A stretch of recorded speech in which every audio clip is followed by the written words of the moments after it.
నరసింహ శతకము. ఇహలోక సౌఖ్యమూలిత్యగించెదమన్న దేహమెప్పటికి నీ స్థిరముగాదు. ఆయుష్యమున్న పర్యంతంబు పబుతయు నొక్క తీరువనుండ దుర్విలోన. బాల్య యవనము దుర్బల వార్ధకములను మూటిలో మునిగిడి మురికి కొంప.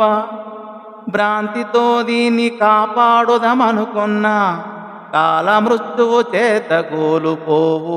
నమ్మరాదయ్య ఇది మాయ నాటకంబు. జన్మమికనొల్ల నన్నేలు జలజనాభ. భూషణ వికాస శ్రీధర్మపుర నివాస. దుష్ట సంహార నరసింహ దురిత దూరా. శోభామయమగు ధర్మపురమున వసించు ఓ నరసింహస్వామి, నీవు దివ్యాభరణములతో ప్రకాశించువాడవు. పాపములను పారద్రోలువాడవు, దుష్టులను శిక్షించువాడవు. తండ్రి, ఈ ప్రాపంచిక సుఖాలను కోరుదామంటే ఈ దేహమే శాశ్వతం కాదు. బ్రతికి ఉన్నంత వరకు కూడా ఒకే విధంగా ఉండదు.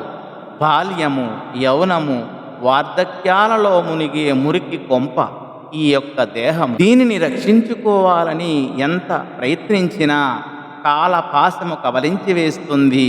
ఈ మాయానాటకాన్ని నమ్మకూడదు. నాకు మరో జన్మ వద్దు, నన్ను కాపాడు కమలనాభ. మెరుపులా కనిపించి కనుమరుగయ్యే దేహాన్ని పోకుండా ఎవరు కాపాడుకోగలరు? ఉంచుకోవాలని ఎంత ప్రయత్నించినా అది ఒకనాడు ముంచేదే, మునిగేదే. ఈ ప్రయత్నాలన్నీ ప్రయాసలే. బూడిదలో పోసిన పన్నీరు అనే సామెతను నేర్చుకునేందుకే అని ఈ పద్య భావము.